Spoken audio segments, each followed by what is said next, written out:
Well, James Elder from UNICEF was in Gaza for some of that time and joins me tonight from Amman. Thank you very much, James, for joining us here on the programme. Just give me your assessment. We obviously just saw what Dr. Rose and her colleagues were able to put together. We produced that documentary, but you've just recently come out and, of course, you've seen the aid situation on the ground. Just give us your assessment.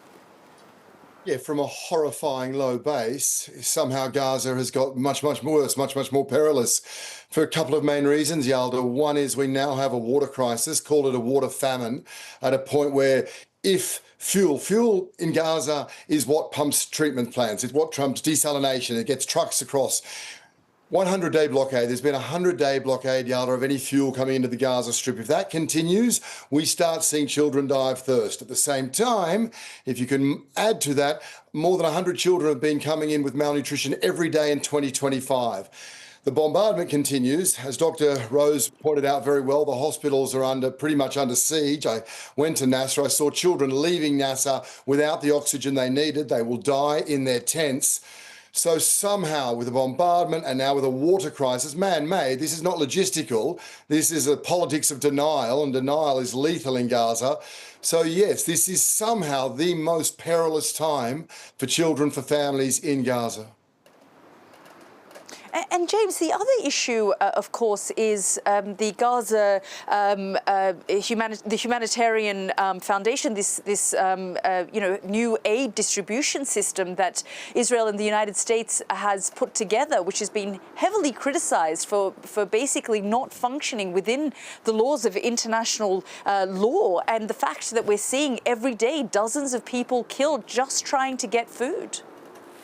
Yeah, it's horrific. Somehow a bad situation's been made a lot worse. And the thing is, there is a system in place, and it was a system you don't have to look. You could look back 30 years, Yalda, because humanitarianism has been doing this in scores of countries since World War II. We just have to go back 2 months.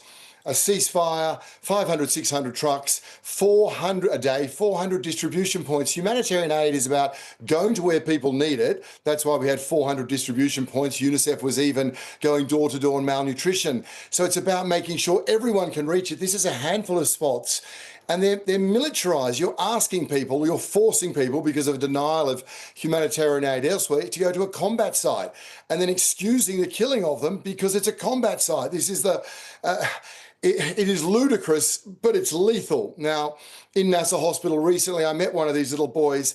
Try and picture this, a 13-year-old little boy. His dad gave him money to buy bread. Family is starving, everyone wants to look to famine. Famine's a technical term. When famine occurs, it's too late. Mass death, Yalda, as you know.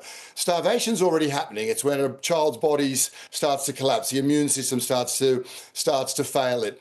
This boy's family was starving. They gave him money to buy bread. He saw a flood of people going to one of these sites, so he went.